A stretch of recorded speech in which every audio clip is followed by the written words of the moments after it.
On a un peu l'impression de marcher sur des œufs en cette rentrée, peur de tomber malade, d'être cas contact, de voir l'école de son enfant fermée du jour au lendemain. Mais il faut réussir à se projeter. Septembre, c'est le mois où l'on inscrit ses enfants aux activités en dehors de l'école. Rentrée en demi-teinte pour les associations. Reportage de Caroline Philippe au Forum des associations à Fontenay-aux-Roses dans les Hauts-de-Seine. C'est le choix de la rédaction de RMC ce matin.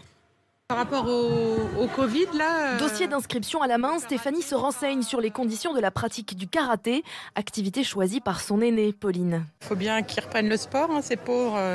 Ils vont bien dans les classes au collège, donc je pense que c'est pas pire. Son fils, lui, a déjà repris le triathlon. La dernière fois, il est rentré, il dit « j'ai mal à la tête ».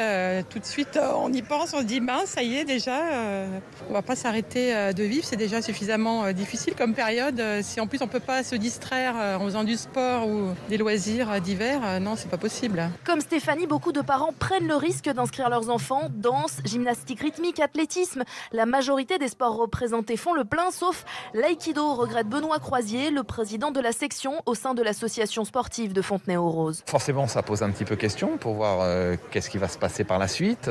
Est-ce que c'est une tendance qui va se stabiliser ou est-ce que les gens vont venir peut-être un peu en décalé? On ne sait pas trop. Cette incertitude est générale et menace tout le secteur. Environ 30 000 associations risquent de déposer le bilan.